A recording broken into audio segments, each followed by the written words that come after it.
anytime you're in the clinch, you want the inside position. Meaning that, remember we talked about the 50-50 clinch? I said that one arm was over and one arm was under. It's half and half. Half is good, half is not so good. He's got one arm on the inside of my arms, and he's got another arm on the outside of my arms. When I'm doing this body clinch later, you're going to see there's a body lock. I get both of my arms inside.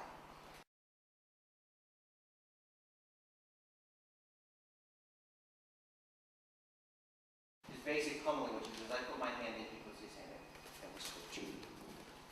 Everybody. I wasn't going to necessarily go over this because this is out there so many places you can do this, but they switch. This is actually shingi drill too, where they go in and they smash each other, smash each other, smash each other, smash each other, right? You're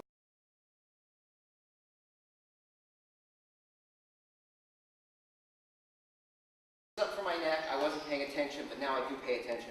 I look up, I bring my hips in, and I body lock them. I get them around the hips. A lot of people will grab here. The problem is here is that his dantine, his center, can go back and he can start to weasel out. Okay, he basically pulls his butt back. And now I'm wrestling, and I'm not wrestling from a really good position.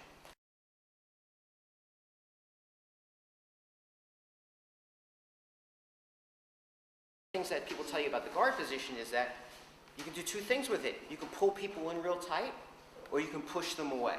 If you want to get them real tight, so you smother their punches, you can do that. Or if you want to push them out, you can do that. This is exactly the same thing. You can pull them in and you can push them out. And in Chinese, they call this, suck and spit.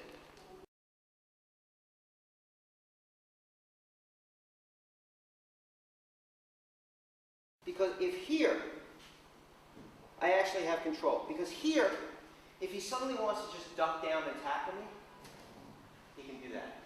Here, if he tries to duck down and tackle me, my head blocks him from coming in.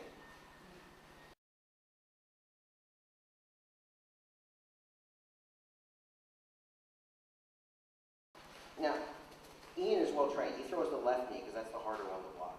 But most people usually throw the right knee. Even from here, he's going to try to right knee me. That's the one that I'm worried about.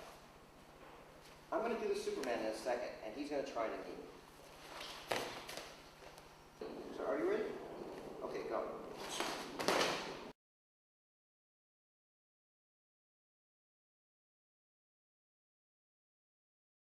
And then you can also pull back an elbow, you can punch him, you can hockey punch him, you can do all the different things.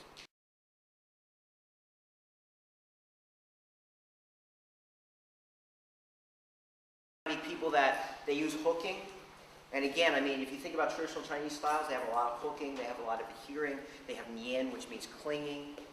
That stuff, when you're looking at somebody doing praying mantis in the air, you're wondering what's it all about. But it has perfect use. In other words, he comes to punch, and I'm coming like this. It's a praying mantis technique. And what it does is it creates that leak.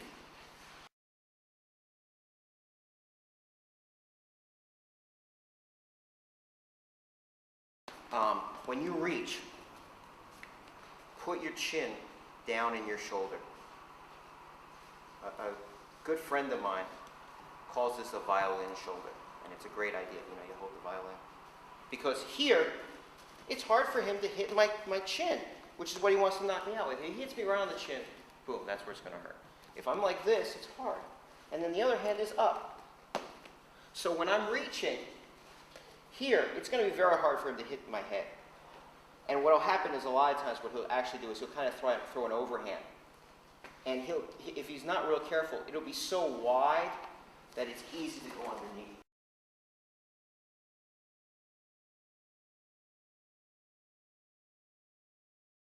And so one of the things that you'll see is, I'll go like this, I'll come here, and I'll reach here. No, it's not here. He just taps, so I go boom, and I come here.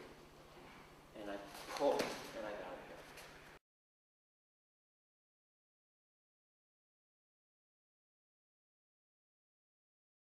Thing.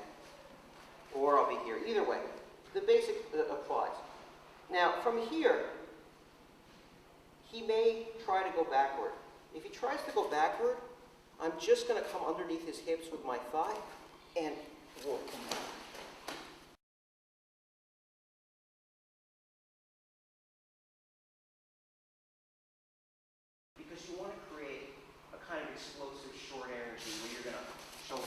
here, and I want to create just enough space to hit him.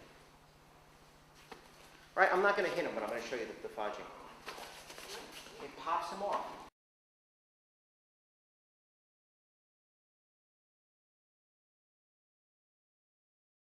We're talking about using the shoulder to hit anything. But you can also hit up, especially if he puts his head on your shoulder.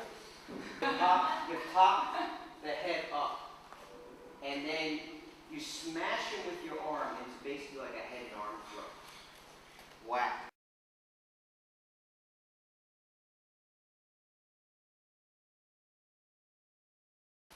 You take this arm that's here on his arm, and you reach for his knee.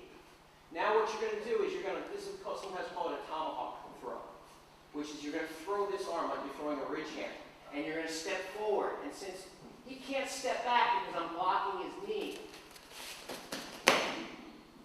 this hand, here, I'm going to step, and this one's going to throw like a ridge hand.